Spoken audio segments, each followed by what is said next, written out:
ఏసై అంటాడు, బిడ్డ నా దగ్గరకు రాకముందు మోసావు నాన్న, మోసావమ్మా, ఇంకెందుకురా అనవసరంగా నువ్వు రోగాలు తెచ్చుకుంటావు, ఇంకా నువ్వు ఆలోచించే ప్రక్రియ ఆపేసానన్నా, నేనున్నా కదరా తల్లి, నీ చేతనైందేదో నువ్వు చేసుకుంటూ వెళ్ళిపో, నీ మీదే భారం వేస్తున్నాను ప్రభువా అని అప్పచెప్పేసే.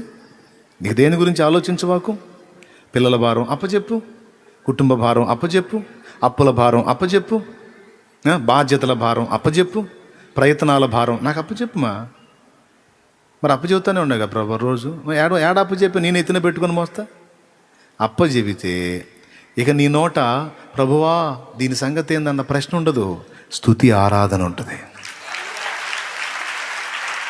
అప్పచెప్పేసావు అనుకో, ఇక స్తుతే. ప్రభు ఆ సంగతి ఏందనే ప్రశ్నే ఉండదు, ఇక స్తుతి ఆరాధన ఉంటుంది, విశ్రాంతి ఉంటుంది. నువ్వు విశ్రమించు, విశ్రమించు అని దేవుడు పిలుస్తున్నాడు. ప్రయాసపడి భారం మోయిచున్న సమస్త జనులారా నా యొద్దకు రండి,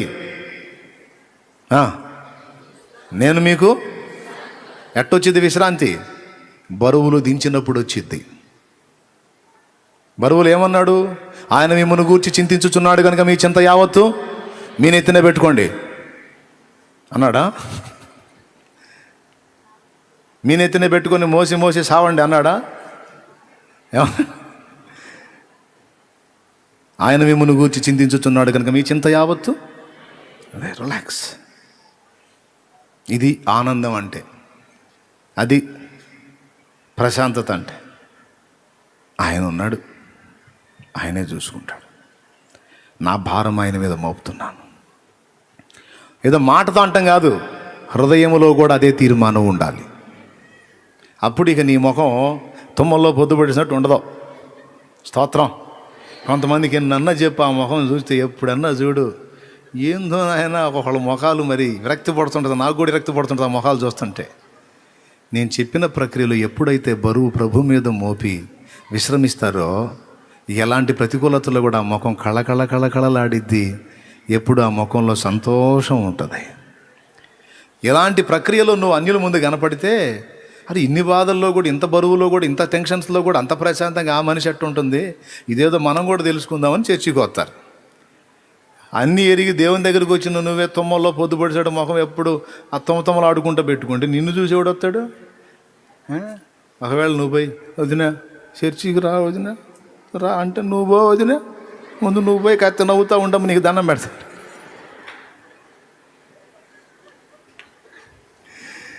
అమ్మ నీ ముఖం ముందు నీ ముఖం మార్చుకో తల్లి. నువ్వు చెప్పాల్సిన అవసరంలా, పాటలు పాడుతుంటా తిరుగు, ఆనందంగా తిరుగు, బాధలను లెక్క చేయకుండా బరువు ఏసై మీద వేసి తిరుగు, నువ్వు హ్యాపీగా తిరుగు. నేను సీరియస్గా ముఖం పెడతా, మీరు చూడగలరా? నా చేత అట్లా సీరియస్గా ఇప్పుడు పెడదామన్నారు అట్లా అన్నాడు. సీరియస్గా ముఖం తెచ్చిపెట్టుకుందామన్నా సీరియస్ రావట్లా. నేను అట్లాగా సీరియస్గా బిగుసుకొని ఉన్నాను అనుకో, మీకు ఏమనిపించింది? విచిత్రం చెప్ప, నా ఫేస్ ఎలా ఉంటుందో మీ మొహాలు అలానే ఉంటాయి. నేను సీరియస్గా ఉన్నాను అనుకో, అరే ఏందో తేడా పడ్డట్టు ఉంది, అన్న సీరియస్గా ఉన్నాను, మనం కూడా. నేను నవ్వుతాను అనుకో, అందరూ అలానయ్యా అనుకుంటారు. అవునా? చూడగలరా? సీరియస్గా ఉంటే చూడబుద్ధి అయిద్దా? వికారంగా ఉంటే చూడబుద్ధి అయిద్దా? నో. దేవుని అందలి విశ్వాసమును బట్టి స్తుతి గీతము, ఆరాధన, విశ్వాసమును బట్టి చిరునవ్వు. ఎంత ఆనందంగా పాడాలి. కొంతమంది విశ్వాసం ఎట్టుంటుందంటే, పచ్చిక గల చోట్ల పరుండ చేసితివే జీవజలం తాగని.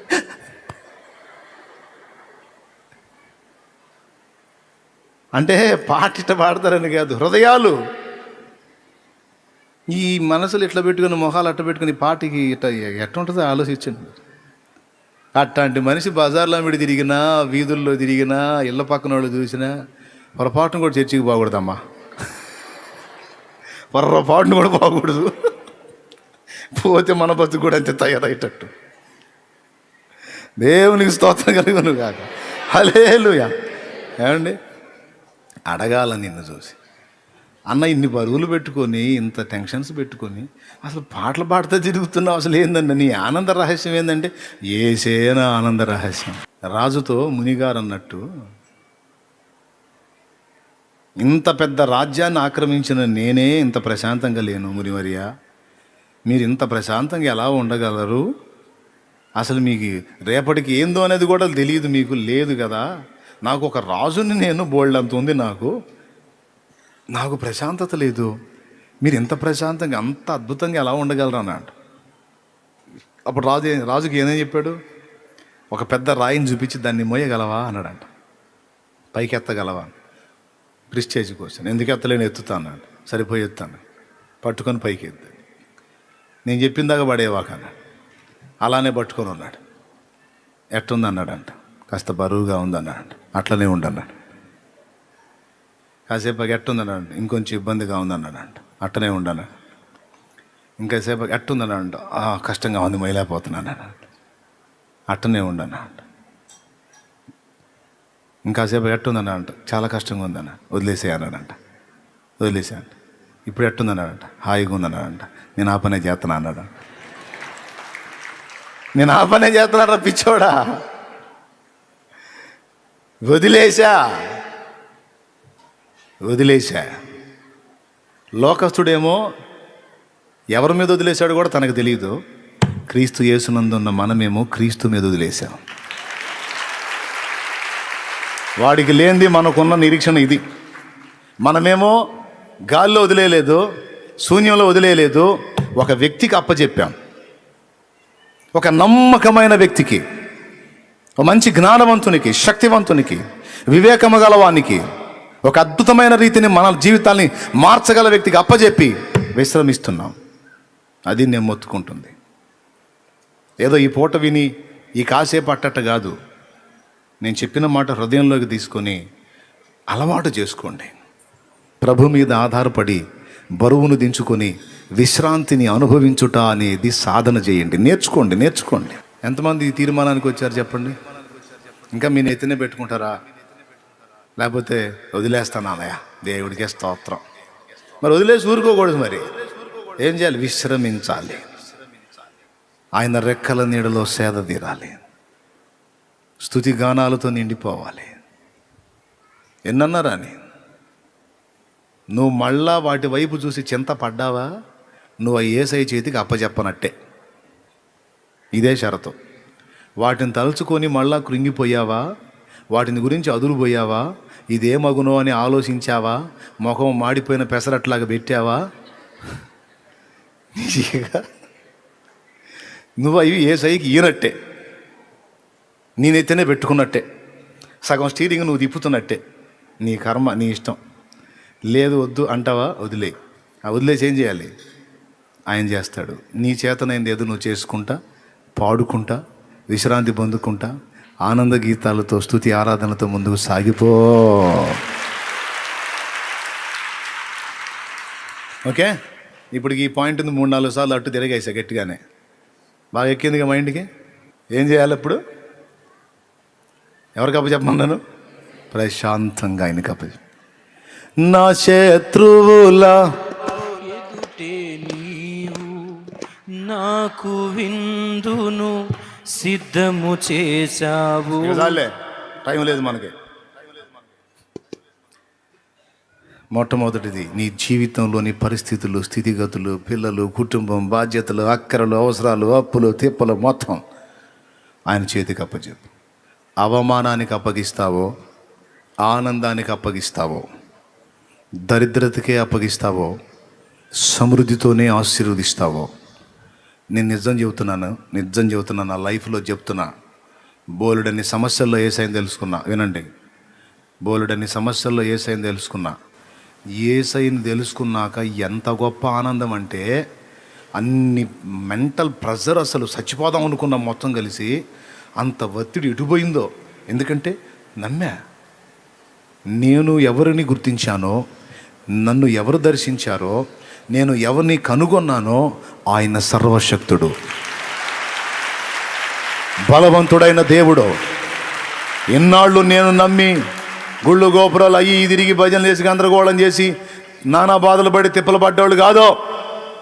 ఈయన నిజమైన దేవుడు, ఉన్నవాడు. నా నుంచి దమ్మిడి కూడా ఆశించకుండా నా పట్ల కార్యాన్ని చేయడానికి తన్ను తాను అర్పించుకున్న ఏకైక ప్రేమామూర్తి, నిజ దేవుడు నా యేసు. నాకు అర్థమైపోయింది. ఒకవేళ ఏదన్నా చర్చిలో ఇవ్వాల్సి వచ్చి ఇచ్చినా అది ఆయన కోసం కాదు, మన కోసమే. మరి ఆయనకేమన్నా మన బిర్యానీ పెట్టడానికి ఏంది? అరే అబ్బాయి కథ చిల్లర ఏంట్రా, బిర్యానీ తింటానని అడుక్కుంటాడు ఆయన. నువ్వు ఒకవేళ కానుక ఏదైనా ఇచ్చిందా, దశం భాగం ఇచ్చిందా, ప్రథమ ఫలం ఇచ్చిందా, ప్రతిష్టార్పణ ఇచ్చిందా, ఇదిగో నాకున్న దానిలో నీకు ప్రేమ చూపుతున్నాను ప్రభా, నీ పరిశుద్ధులకి ఇది వాడు, నన్ను ఇంకా ఆశీర్వదించు అని విశ్వాసంతో విత్తుతున్నావు నీ దగ్గర ఉన్నదాన్ని. ఎందుకోసం? నీవు తిరిగి దీవెన పొందడానికి. రెండవది, నీ తోటి వారి అక్కర తీర్చడానికే తప్ప ప్రభు ఏదో బిర్యానీ తినడానికి కాదు. ఆ అవసరం ఆయనకి. అర్థమైపోయింది నాకు. యేసు ప్రభు దగ్గరికి ఎప్పుడైతే వెళ్ళానో, ప్రార్థన చేయటం మొదలుపెట్టానో, వాక్యం చదవటం మొదలుపెట్టానో మ్యాటర్ అర్థమైపోయింది. ఇక ఆ దెబ్బతో దిగులుపోయి నేను హ్యాపీగా ఉండటం మొదలుపెట్టా ఇంట్లో. అంతకుముందు ఎవరి ముఖంలో చూసినా ఏడిపే, ఎవరి ముఖంలో చూసినా దరిద్రమే, ఎవరి ముఖంలో చూసినా బూతులే, దోషంలే. నువ్వు తేడా, నీ వల్ల ఇద్దరిద్దరం, నువ్వు సావుకొచ్చావు, నువ్వు అట్ట సావు, నువ్వు ఇట్ట సావు. ఈ సావులు బతుకులు ఇవే. ఈరోజు కొన్ని కుటుంబాల్లో ఏ నడుస్తున్నాయి. నువ్వే దరిద్రమే అంటాడు భర్త. నేనేం కాదు, దరిద్రం అంతా నీ ముఖానే ఉందంటది భార్య. అసలు మీ ఇద్దరు కడుపున పుట్ట మా దరిద్రం అంటారు పిల్లలు. దేవునికి స్తోత్రం. ఈ శాపగ్రస్తమైన అనుభవాలన్నీ పోయినాయి, వదిలేసాక అయిపోయింది. సరైనోడు నాకు చిక్కాడు, అసలు దేవుడిని పట్టుకున్నాను. ఎక్కడికి పోదేక పడవ ఎక్కడికి పో, దరికి చేరిద్దంతే.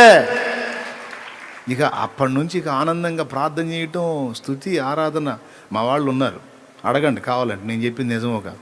యేసయ్యను గుర్తిరిగినాక ఏడుపు ముఖం వేసుకొని తిరిగానేమో అడగండి, సమస్య లేదు, హ్యాపీ. నా ముఖంలో ఆనందం చూసి వాళ్ళకి డౌట్ వచ్చింది, ఈడేంద్ర ఇంత ఆనందంగా ఉన్నాడు.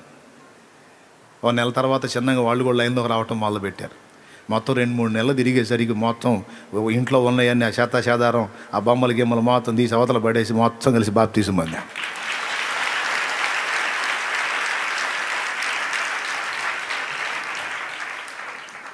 నమ్మాం, విశ్వసించాం. విశ్వాసానికి గుర్తుగా పాప క్షమాపణ నిమిత్తం పాపాలన్నీ కడగబడి, పరిశుద్ధపరచబడి, క్రొత్త జీవిత అనుభవంలోకి రావటానికి, నిత్య జీవాన్ని స్వతంత్రించుకోవటానికి యేసయ్య చెప్పిన మాట చొప్పున మారు మనసు పొంది పాప క్షమాపణ నిమిత్తం బాప్తీసం పొందాం. బాప్తీసం పొంది అందరం కలిసి ప్రార్థన చేయటం మొదలుపెట్టాం. వాక్యం చదువుకోవటం మొదలుపెట్టాం. డైలీ దినమంతా హాయిగా చాకిరీ చేసుకోవటం, ఏదో ఉన్న పని ఎవరి పని వాళ్ళు చేసుకోవటం, సాయంత్రానికి రావటం, మొత్తం స్నానాలు చేయటం, కూర్చోవటం, మోకాళ్ళు వేయటం, పిల్లలతో సహా మొత్తం ప్రార్థన చేయటం మొదలుపెట్టాం. అప్పులు పోయినాయి, రోగాలు పోయినాయి, దరిద్రం పోయింది, నువ్వు తేడా పోయింది, శాతబడి పోయింది, చెల్లంగి పోయింది, బాణామతి పోయింది, ఎచ్చాటన పోయింది, ఉచ్చాటన పోయింది, వశీకరణ పోయింది, అసలు దరిద్రమే పోయింది. దేవునికి స్తోత్రం. ఆనందం. ప్రతిరోజు నా ఇంట స్తుతి గీతం, ప్రతిరోజు నా ఇంట సంతోష స్వరం. చుట్టుపక్కల వాళ్ళకి ఒక ఆశ్చర్యం. ఆ సమాజమే కదలటం మొదలుపెట్టింది. అదొక సంఘంగా మారిపోయింది. ఆ సంఘమే ఈ సంఘంగా అవతరించింది. అదే జరిగింది. చూసారా? అందుకు చెబుతున్నా, ఈరోజు నువ్వు నిజంగా యేసును నమ్మినట్లయితే వేసేసే బరువు,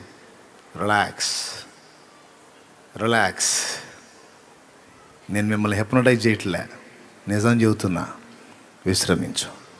నువ్వు వదలనంత వరకు ఆయన పట్టుకోడు, నువ్వు వదిలితే ఆయన జోక్యం చేసుకుంటాడు.